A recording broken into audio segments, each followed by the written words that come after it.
अस्सलाम वालेकुम नाज़रीन, आपका मेज़बान आबिद रहमत हाज़िर खिदमत।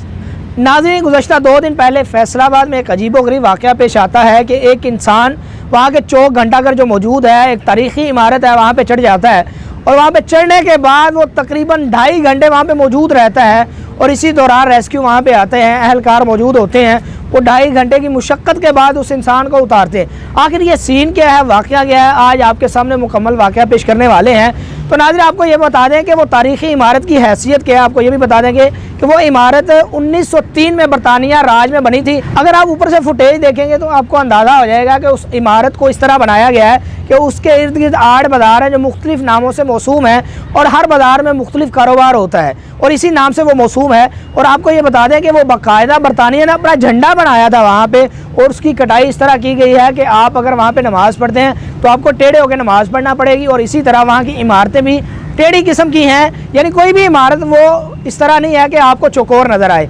वो तारीख़ी इमारत है। और आपको ये भी मैं बता दूं कि उसकी लंबाई जो है 100 फुट है और 4 मंजिला इमारत पे वो मुश्तमिल घंटाघर है जिस पर वो इंसान चढ़ा था।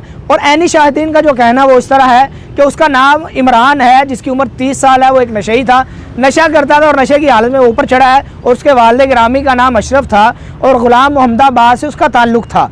और जब वो नशे की हालत में आया, सिक्योरिटी गार्ड यानी चौकीदार वहाँ पे मौजूद था। आम तौर पे वहाँ पे लोग भी मौजूद होते हैं, कोई इशू नहीं होता, लेकिन वो बंदा चौकीदार के पास आया और उसने उस्तरे के साथ, जो आम तौर पे नहीं इस्तेमाल करते, शेव के लिए इस्तेमाल करते हैं या कटिंग के लिए इस्तेमाल करते हैं, उस उस्तरे से उसने उस पर हमला किया, उसको ज़ख्मी किया। उसको ज़ख्मी करने के बाद वो ऊपर चढ़ गया। जो दरमियान में सीढ़ियाँ थी जो घड़ियाल के लिए, घड़ी के लिए इस्तेमाल होती हैं, घड़ी को सही करना है या घड़ी को चलाना कोई इशू होता है तो उस सीढ़ियों के ज़रिए वो लोग ऊपर जाते थे। उसी के ज़रिए वो ऊपर गया और उस इमारत पर चढ़ने के बाद उस बंदे ने बाकायदा वहाँ के गुंबद तोड़ने शुरू कर दिए।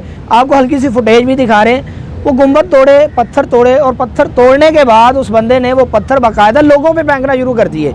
इसी दौरान वहाँ पे पुलिस भी आती है, नफरी कोतवाली थाना है वहाँ पे मौजूद है, करीब ही है। वहाँ के SHO, ISI और दीगर लोग भी वहाँ पे आए और इसी तरह रेस्क्यू एहलकार के लोग भी वहाँ पे आ गए। लोगों ने 1122 वालों को भी बुला लिया और जब वो ऊपर चढ़ रहे थे, उसको उतारने की कोशिश कर रहे थे, बाकायदा 2.5 घंटे वहाँ पे लगे। और एक रिपोर्ट के मुताबिक 4 घंटे उन्हें लगे उस बंदे को नीचे उतारने में। वो रेस्क्यू एहलकार पर भी पत्थर फेंक रहा था। एक बंदे को जो रेस्क्यू एहलकार का वहाँ पे मौजूद था, वो ऊपर चढ़ा, उसने उसको पत्थर मारा और वो ज़ख्मी हो गया, लेकिन उसके बावजूद उसने उसको संभाला, नीचे उतारा, बड़ी तकदो के बाद नीचे लेकर आया। और इस हवाले से फिर वहाँ पे जितना जमघटा था, लोग मौजूद थे, उन्होंने बाकायदा इस हवाले से नारे लगाए। रेस्क्यू एहलकार 1122 के जिंदाबाद के नारे लगा दिए। और वहाँ के जो अंजुमन ताजरात के सदर थे, असलम भल्ला उनका नाम था, उन्होंने क्या किया, बाकायदा रेस्क्यू एहलकारों के लिए 1 लाख रुपए के इनाम का ऐलान किया। लेकिन अब तक जो अभी तक की इतलात है 50,000 रुपये उनको मिल चुके हैं और इंशाल्लाह उम्मीद है कि 50,000 मिल जाएंगे।